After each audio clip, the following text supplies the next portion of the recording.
আসসালামু আলাইকুম। ফরিজ কিচেনে আপনাদের সবাইকে স্বাগতম। আশা করি যে যেখানে আছেন আপনারা ভালো আছেন। আমি আজকে কলিজা সিঙ্গার রেসিপি নিয়ে এলাম। আশা করি আপনাদের রেসিপিটি ভালো লাগবে। তো আমি শুরু করছি এই সিঙ্গারাটা আমি কিভাবে বানাই।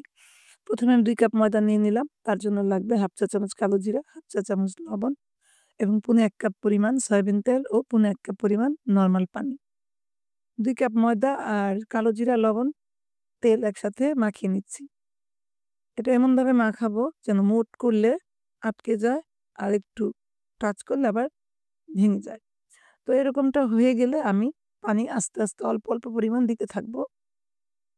যদি আমার সম্পূর্ণ পানিটা না লাগে এজন্য ডোটা তৈরি করব। ডোটা একটু শক্ত হবে। আসলে সিঙ্গারার ডো আমরা সবাই জানি একটু শক্তই হয়।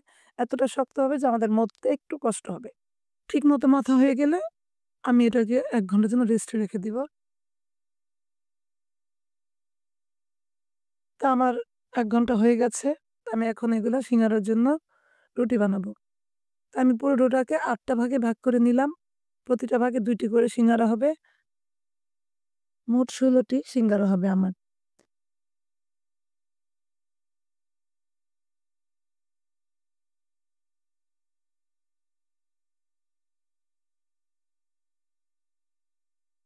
তো আমি একটি ভাগ নিয়ে লম্বাটে করে বেলে নিচ্ছি।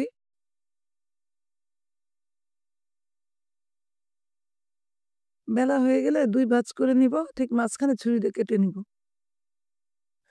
যে রুটিটা আমি বানালাম সেখান থেকে একটা টুকরো নিয়ে আমি সিঙ্গারা শেপ করছি।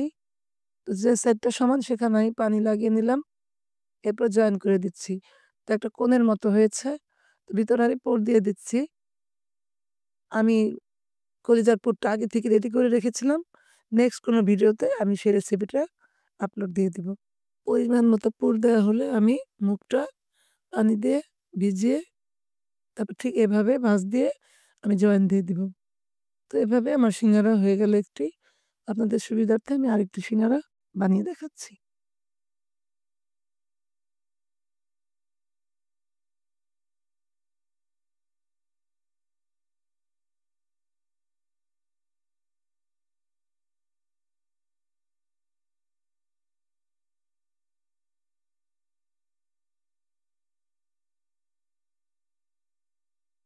আমার সবগুলো সিঙ্গারা বানানো হয়ে গেছে।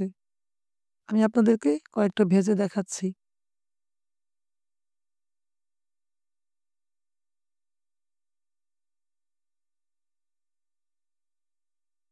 সিঙ্গারাগুলো আমি এপিঠ ওপিঠ করে ভেজে নিব যতক্ষণ পর্যন্ত না গোল্ডেন কালার হয়।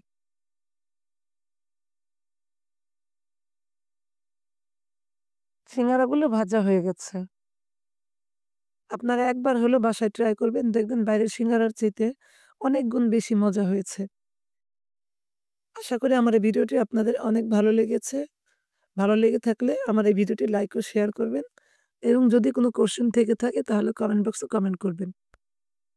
সবাই ভালো থাকবেন। আসসালামু আলাইকুম।